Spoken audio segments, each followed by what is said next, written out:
All right.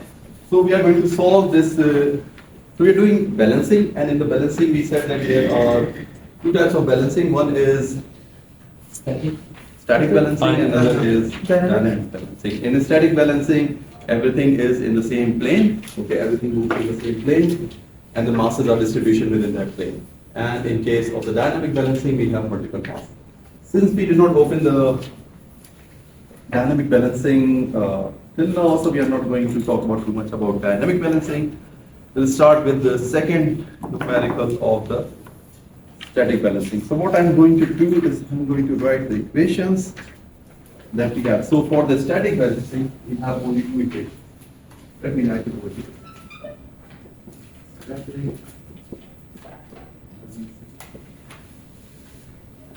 Okay, so we have MCRC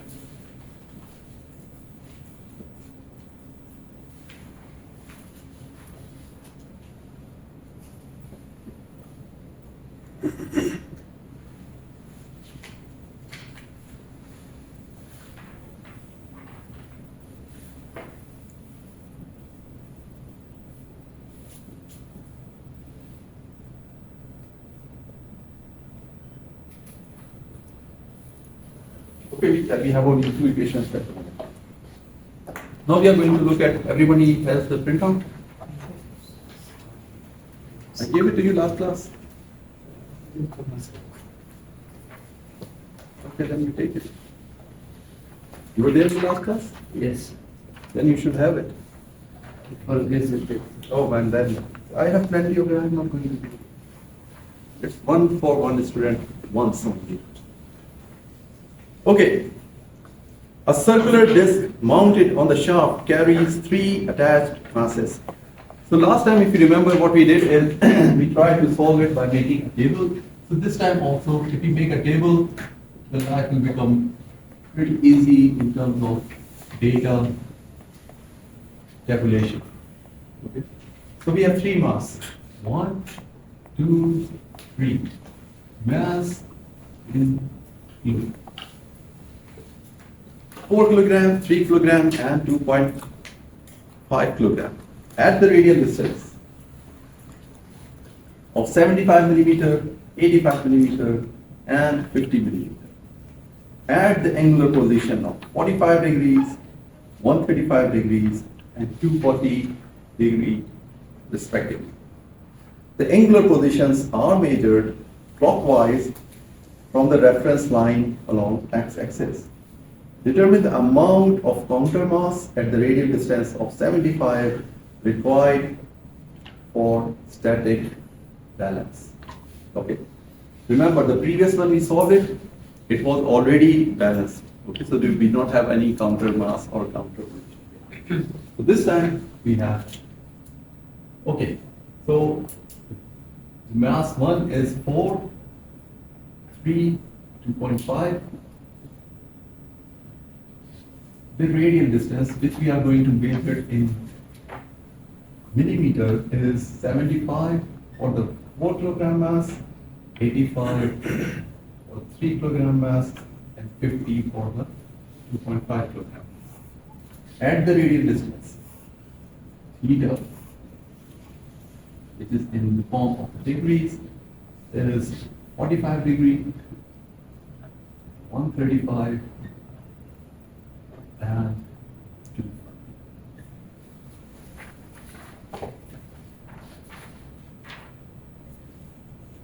Measured from the counterclockwise direction from the x-axis, this is our assumption when we drive this equation. So it's the same thing, so nothing new over here.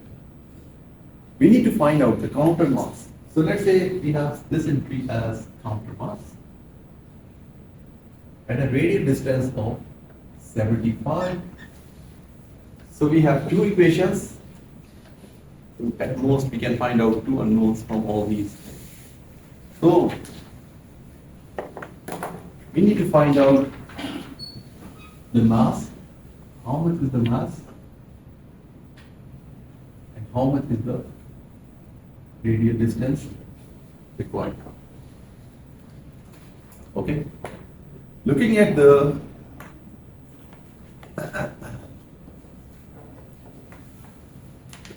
equation, what we need now, we can have MR. Okay, MR alone may not be enough. So we need to have MR cosine component and MR sine component.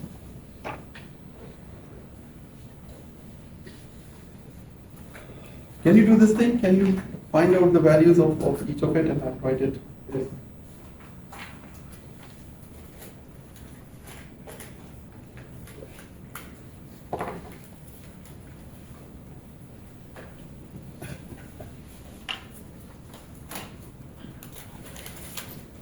So 75 multiplied by 4, how much it will be? 300. 300? So we basically start solving the equation, but 85 multiplied by 3, 265. and 2.5 multiplied by 50, 125. 150.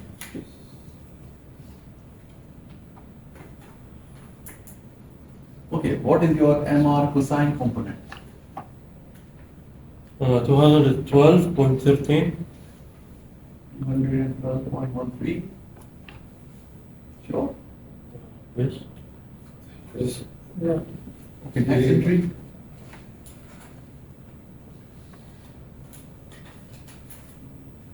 Minus 180.3. Minus 180.3. Next one. Minus 62.5. Okay, with the sine component,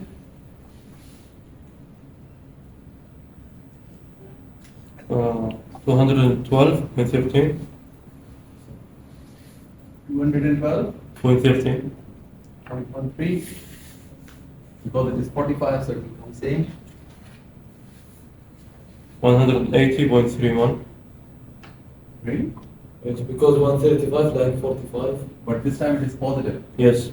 because of the chord. And then Chord 2.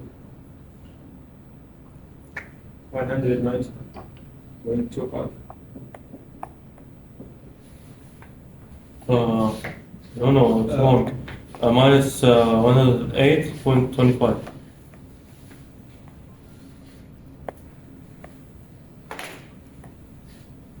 100 and 8.25. Third chord. Almost. okay. So when you put it into the form of the table, it's much easier to see, and you can like re-evaluate your values quickly to see if you are doing it right. Now we need this summation of MR cosine theta is equal to. Can you add them together? Exactly like this.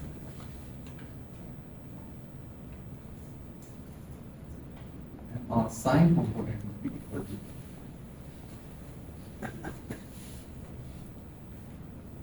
Minus 30.68.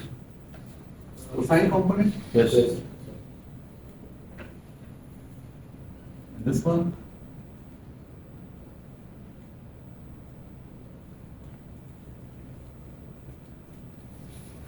Oh, 284.29. 2.2. Yes.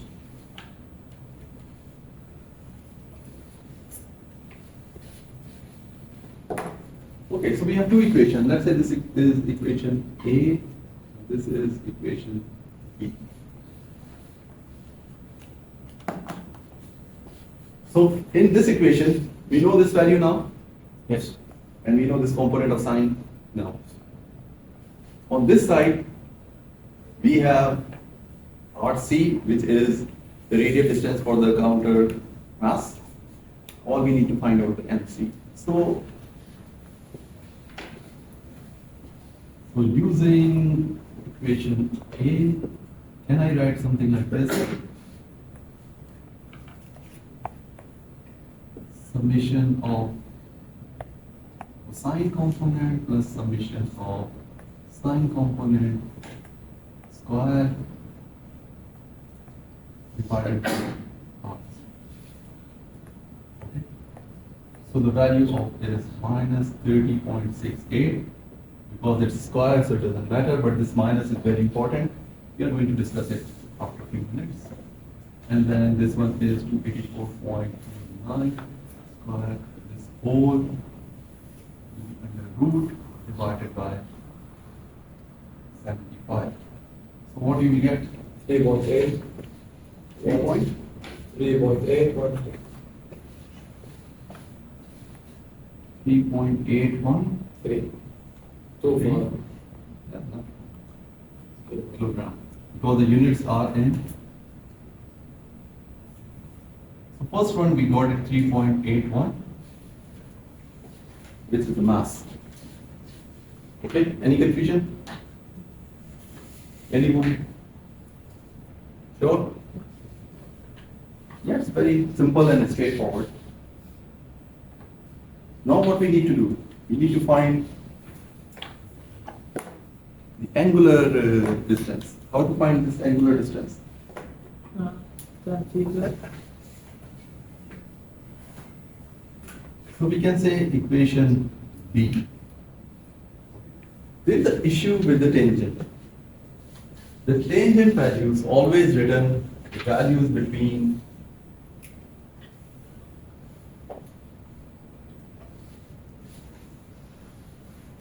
0 to pi by 2 or 0 degrees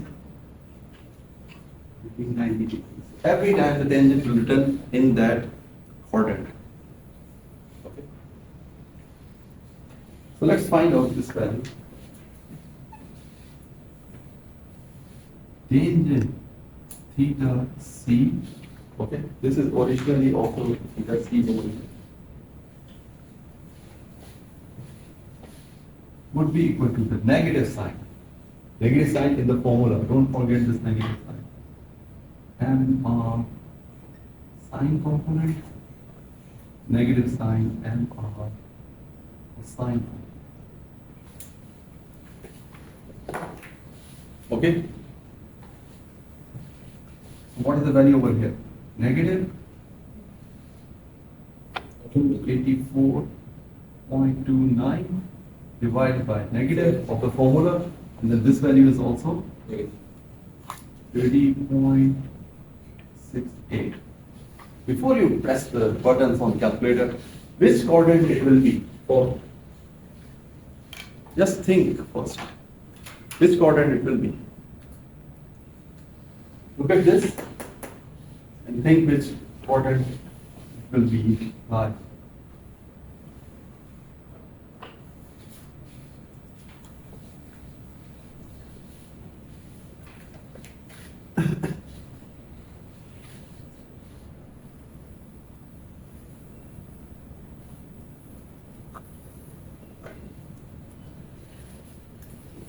So in the formulation we have this x and z. So which quadrant will be? 4. 4. Just because he said. So you can see this is y, or you can say it's vertical over horizontal. Okay. This one is negative and this one is positive. So basically, according to our, this is z component and this is x component. So your z component is negative, so it should be here. And your x component is positive, so it should be in this fourth quadrant. Okay? Understandable? Can you find out the value of theta c? Yes. Minus 83.84.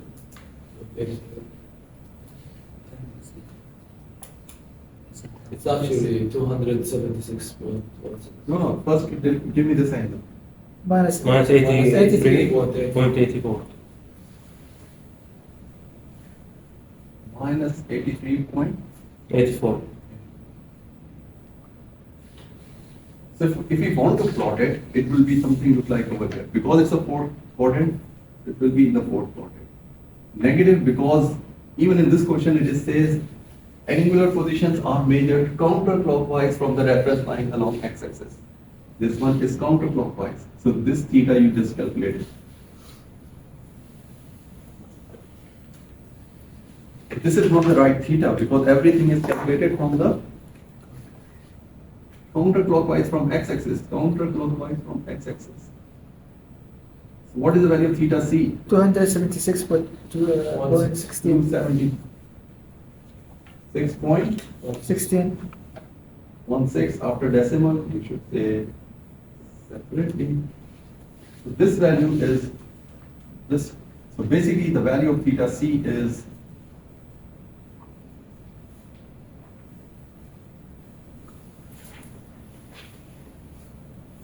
which is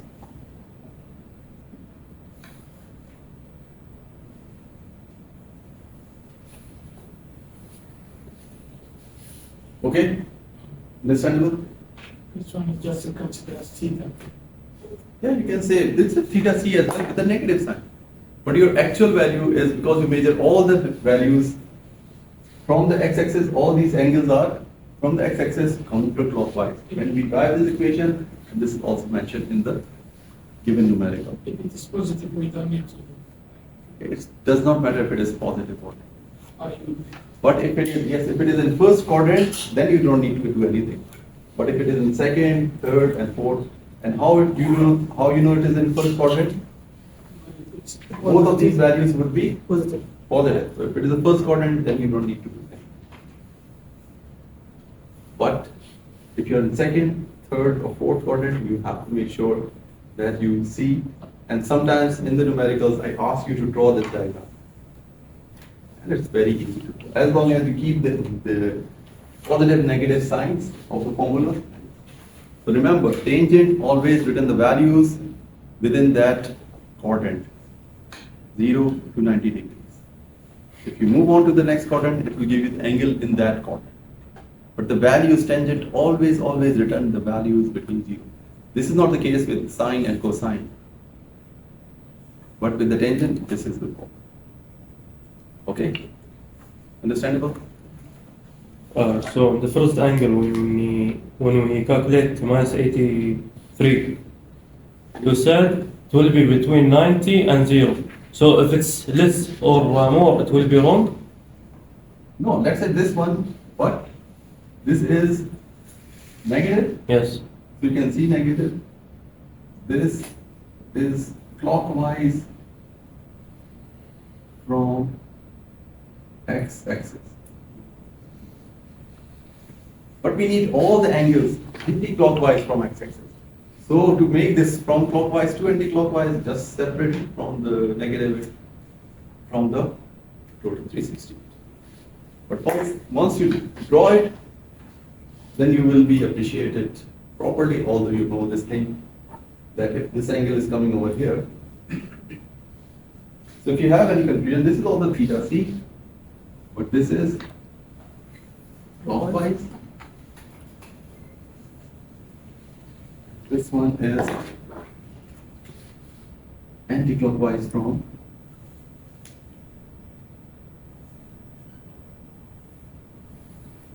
x-axis.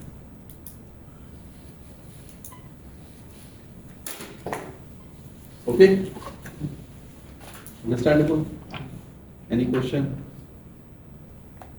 Can you solve it again? Just quickly see if there is any value which we missed it.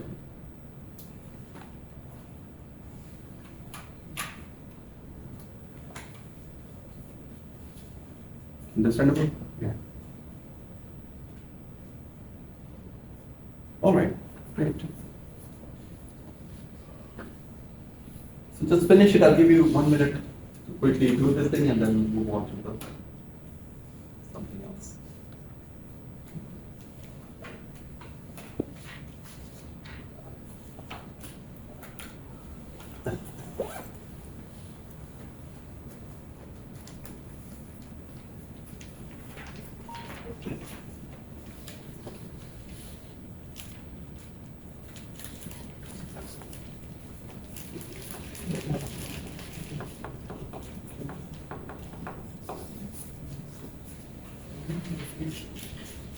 Which number?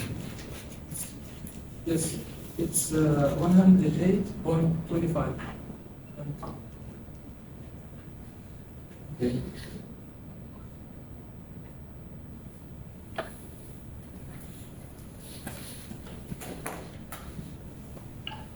Please make sure your calculator is in degrees.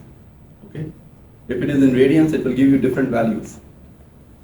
So that's why these units are very important. You must write the units. All these units over here are in degrees.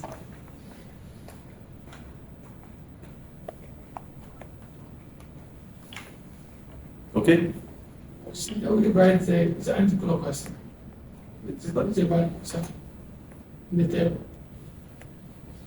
Yeah, in the table. 7. Yeah, this is because otherwise the reference will change. For all these top three angles are anti-clockwise and suddenly one angle is clockwise. Okay, just to make consistency with the equations we drove last time, just to make consistency with the formula, just to make consistency with the other input data, we have to do this extra step. Okay, we go to the same line. Remember, we go at the end, we go to the same line. Every time we go to the same line. The only difference is from where you are measuring it. Otherwise, it's the same position. Okay? And it's better to keep an eye on which coordinate it will go. Then the line will become very easy. And you can see it with the plus minus sign in the formula. In the first quarter, if it's the angle in the first quarter, it should be 90 minus the angle, or No. it will be same, 30, 60. No. And if it doesn't mention that it's counterclockwise, so These formulas, when we try to drive this equation, the assumption was that all the angles are measured counterclockwise. If it is not mentioned and you are using these formulas as it is, then the assumption will stay there. But if it is not mentioned explicitly in the numerical, the assumption will stay there. This is just to make sure that the consistency with the data. Otherwise, you see the line, the angular line is same, which we are talking about. It's not like if you change it, then the whole scenario is changed. Okay?